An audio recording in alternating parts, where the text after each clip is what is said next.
Europe 1. Pierre de Villeneuve, c'est votre journée. Et aujourd'hui, on passe un coup de fil à Claire Kem. Bonjour Claire Kem. Bonjour. Est-ce que vous nous appelez du Pays Basque ? Et non, hélas, pas Et non. aujourd'hui. Hélas, Je suis à dit-elle, Paris. ce Pays Basque qu'elle aime tant, dans lequel elle vit tout au long de C'est l'année. Et c'est là justement où est tournée la série Infidèles que vous Oui. incarnez aux côtés d'autres grands acteurs à partir du 7 janvier, lundi prochain à 21h sur TF1. Alors cette Mhm. série, c'est extrêmement addictif. Addictif au sens Merci. de Damages avec Glenn Close. Hein. C'est le truc, on peut pas le lâcher. Il y a pourtant ni C'est vrai. meurtre ni histoire policière. C'est quand même un véritable thriller. Ouais, c'est incroyable. C'est vraiment une réussite parce que on arrive à instiller du thriller dans un drame qui est quand même un drame intimiste au départ. Et on a l'impression qu'il va se passer quelque chose de terrible la seconde d'après à chaque fois. Et je suis moi aussi très surprise par la tension. Et je l'espérais. Je l'appelais de mes voeux, mais je pensais pas que ce serait aussi présent. Et je suis assez fière de ça. Je crois qu'on ça, on a réussi. On dit souvent dans les fictions que quand une femme se coupe les cheveux, c'est qu'il va se passer quelque chose. C'est aussi vrai dans la vraie vie. Mais en fait, ça commence par un cheveu blond que vous retrouvez sur le vêtement de votre mari. Voilà, ce qui pourrait être un détail tout à fait anecdotique. Et en fait, ça va prendre une place énorme dans le cerveau d'Emma, donc qui est médecin, qui est une mère de famille assez comblée. Elle a un mari super, un fils formidable, gentil, sensible, intelligent. Tout va a priori bien. Et l'éruption de ce cheveu blond va la faire vaciller. Et Parce qu'il y a qu'en beaucoup fait, de on blondes pourrait- aussi dans la série. Hein. Oui, du coup, tout à coup, elle se met à partir dans une espèce de paranoïa avec Eh ouais. toutes les femmes qui entourent son mari, qui en effet sont pour la plupart d'entre elles blondes, donc sont toutes des dangers potentiels. Et on est très longtemps dans la tête d'Emma, c'est-à-dire qu'il y a même des moments où on se demande si, sachant que l'histoire n'est racontée que de son point de vue, est-ce qu'elle est tout à fait lucide par rapport à ce qui est en train de se passer, est-ce qu'elle n'est pas en train de partir en vrille. Et c'est intéressant, cette empathie qui change de côté, parce qu'il n'y a pas le salaud d'un côté et la femme trompée, victime de l'autre. Sans arrêt, on est d'un côté de l'autre, personne n'a raison, tout le monde a ses raisons. Et du coup, c'est ça qui rend, je trouve, l'histoire très intéressante. Et puis, c'est une histoire qui touche tout le monde. On a tous une histoire avec l'infidélité, qu'on ait été trompé, qu'on ait trompé nous-mêmes, qu'on ait eu des amis.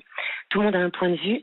Et puis, il y a tellement de facettes. Et c'est ça qui est fabuleux avec ce personnage, c'est d'aller de la colère au déni, au pardon, jusqu'à la vengeance. Ça passe pas vraiment par toutes les émotions. Et c'était ça qui était fascinant avec ce personnage. C'est quoi les prémices d'Infidèles ? Comment est-ce qu'on est venu, entre guillemets, vous chercher en disant tiens, on a ça, est-ce que ça pourrait te plaire ? Alors, je ne sais pas exactement. Ça, c'est un peu la magie de comment ça se passe dans la tête des gens. En tout cas, ce que je peux vous dire, c'est que je suis vraiment infiniment reconnaissante à quelqu'un qui s'appelle Thomas Anargyros, qui s'est vraiment beaucoup battu pour que ce soit moi, parce qu'il m'a proposé la série 2 fois. Mais j'étais au théâtre avec La Garçonnière, avec Guillaume de Tonquédec. J'étais déjà loin de chez moi depuis un petit moment et je ne me voyais absolument pas enchaîner et rester à Paris. Donc, j'ai commencé par décliner. Et extraordinaire nouvelle, ouais. ils sont venus tourner à Biarritz. Et qui a pourquoi été, qui a Pourquoi changé d'ailleurs ma vie. Pourquoi ce Pays Basque tout d'un coup ? Je pense qu'il y a beaucoup de raisons. Déjà, vous savez, le Pays Basque, c'est une terre absolument sublime qui finalement a été assez peu vue, je trouve, en fiction. Ça c'est vrai. Et puis c'est vrai que, voilà, je l'avoue, j'ai beaucoup de chance. Je crois que Didier Le Pêcheur, le metteur en scène, et la production tenaient à ce que ce soit moi. Ils avaient cette intuition presque plus forte que moi, que ce rôle était pour moi. Et je les en remercie infiniment parce que ils m'ont vraiment convaincue. Après le reste du casting, c'est-à-dire Jonathan Zakaï, Vanessa David, Olivier Claverie, Philippe Torreton, tous ces acteurs sont venus vraiment illuminer cette histoire. J'avais vraiment très très envie d'y aller. Ouais. Et en plus c'était chez moi, donc je pouvais serrer les miens le soir. Ça c'est génial quand même de pouvoir rentrer chez soi le soir sans devoir prendre un avion. Claire Kem, la série aujourd'hui c'est le nouveau paradigme. On va moins au ciné, on regarde beaucoup de séries sur Netflix, sur d'autres supports.